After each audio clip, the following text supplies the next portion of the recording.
I'm sure there's... I just love this quote. This is the time for any questions that you might have. Feel free to throw them out. It's like trying to get students. Ask questions. Danielle, do you have any questions? Excellent. Hey, this is great. What's your fundraiser? Finally a question. I was like, am I that good? Are we that good? We've come up with a bunch of different fundraisers. One thing that we've done in the past that reaped a lot of rewards was this calendar idea that was dreamt up last year. I know the Puerto Rico trip did it, where kids actually sell tickets. Basically, it's 30 days. You get a donation for each day, either from a business or maybe a parent or something. And the donation is right around $20. And then you sell tickets for $20. It's a 50-50 split. We put half the money into the trip to cover expenses like tips. And then we put half the money right back into the kid's wallet, so to speak. That one works out really well. We've talked about Yankee Candles. We've talked about golf tournaments. We're 400 days out, so there should be 4 or 5 or 6 different fundraisers we can do. As I like to warn parents, because I know my parents were like this, good old Bill and Phyllis, but I don't know what you might be like, but I know if I had a kid going on this trip, they would be fundraising, let's go, let's go, let's go. It really comes down to how motivated are the parents to motivate their kids, because we have some kids who you would think would be excellent fundraisers and want to fundraise, and they're like, yeah, I don't want to. Okay, well, we can only drive them so hard when we're at school, you know what I mean? Like, hey, come on, hey, save some money. And then, maybe, I don't know. I sold 2, whatever. All right, so it really comes down to what the parents want, how they want to motivate them. All right, any other questions? Did you have a question, Matt? No, that was... Fundraiser? No, I should have put that on the slides. I would have remembered. Mr. S., did you have anything you wanted to add? I think you said most of it. Can't get a word in with you. So. Can't get a word in with you. No, I talk a lot. All right. Obviously, it's a great trip. It's a pretty cool opportunity. We're blessed that the school district says it's okay for us to offer this trip to kids. Again, it's not like either one of us actually works for EF or works for a company or anything. We're just using them as a portal to get your kids in a great enrichment opportunity and great activities. I don't know. When I was at school, actually I was talking to my niece about this today, and when I was at school I would have been so nervous to travel.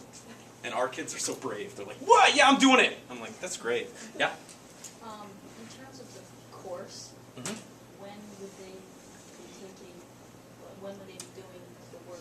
Well, the social studies department actually has a meeting about this kind of stuff we have a tomorrow. meeting with our principal tomorrow.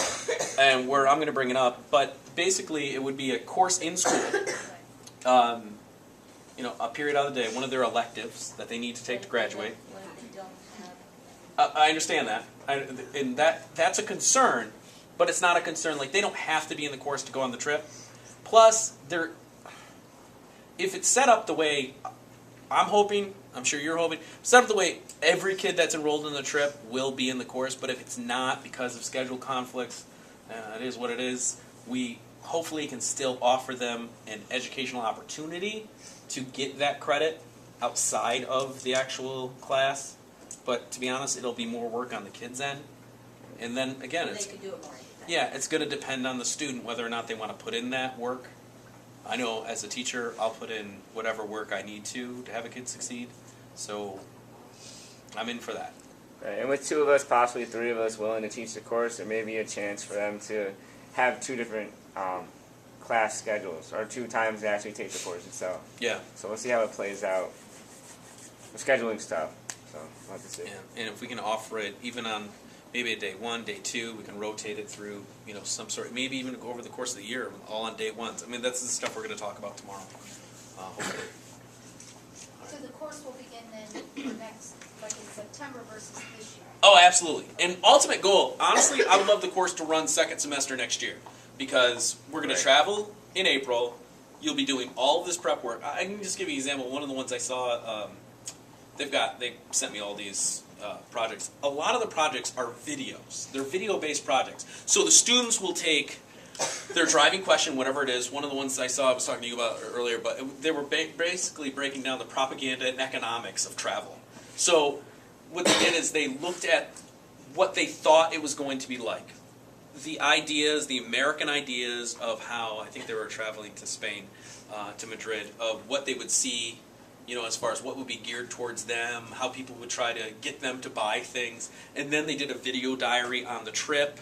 They looked at their expectations prior. I mean, they did a bunch of other work, but they looked at their expectations prior, looked at their video diary. Did they prove their hypothesis? It turns out they more than proved it. They were absolutely right. And then they looked at from town to town, because they went to Madrid, they went to Toledo, they went to, I think, Salamanca. But anyway, they went to like 2 or 3 different towns, and they noticed the smaller towns, they really pushed the tourist aspect, where in Madrid, they maybe didn't have to. Did the local economy have to? So they looked at it, all these different ways, and you think about it, isn't that what we have to do all the time, like as adults?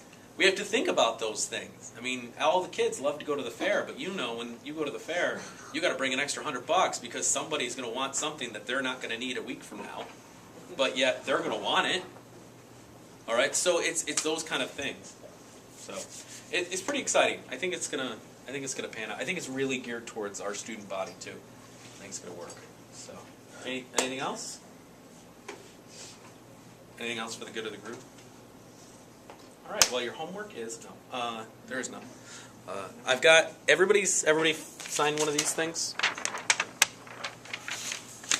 I'll bring it over to you, sir. Anybody want to have a parent-teacher conference? No? All right. It's a great time. All right, well, if there's no general questions for the good of the group, that's basically it. Your kid will hear from myself, Mr. S., or Miss Day, or all 3 of us, depending on when we see the kid in the course of the day, on Friday, to whether or not they should be able to roll. As you saw in the very beginning, it's really basic. We wanted to create a rubric because we had such a large pool of kids. It's 3 things. It's the essay, it's behavior-based, and it's academic-based. And again, it's not academics in the sense, does your child have a 100 average? It's academics, does your kid work hard? Are they diligent? Can we know that, if they are in this class, that they're going to do the work that they should be doing? So, I just realized that camera's on. I'm very close to it.